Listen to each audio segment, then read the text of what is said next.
let's talk about tanking. So obviously the Jets, everyone is like, you're either on one side or the other. I want the team to win or I want the team to tank. And for me, I'm on the team. I want the team to win side. And obviously when you lose like that, it's like, okay, well, at least the draft position improved. Well, fun fact, the draft position did not improve. We are still seventh, even after losing. So nothing changed.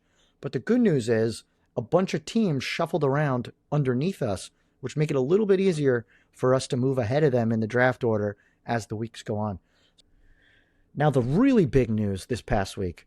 So obviously, like for me, I'm still rooting for them to win, but if they lose, I'm not gonna be mad because we're just gonna move up the board. Now, the really, really big news this week is the Jets obviously traded Sauce Gardner for 2 first-round picks. Sauce Gardner's played 1.5 games, and now he's hurt now for a couple weeks. But Daniel Jones just tore his Achilles.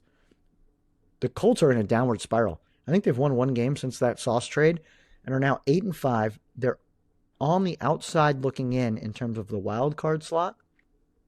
So I need them to keep losing. If they keep losing, our pick can go from, we thought it was pick 27 earlier when we made the trade. Now it's pick 18. I wanted to go through all this because there's a lot to root for. So, like, even if you're like, oh, I'm so done with the Jets, this team sucks, these are all games you can be watching and rooting. The other thing, too, is I'm going to be rooting for a lot of these teams that are on the bubble or already in the wild card in the AFC to keep winning. So the Chargers play the Eagles tonight. I'm rooting hard for the Chargers to win because the more teams that stack into that wild card, the farther down Indianapolis moves. So we want Indianapolis to keep moving down the rankings so we get a higher draft pick. And then you can turn your roster around real fast. You get a quarterback and a receiver, and you don't have to trade up or something like that. Whole different ball game. And then that means an earlier second round pick too for us. So there's just a lot of good stuff that can come out of this.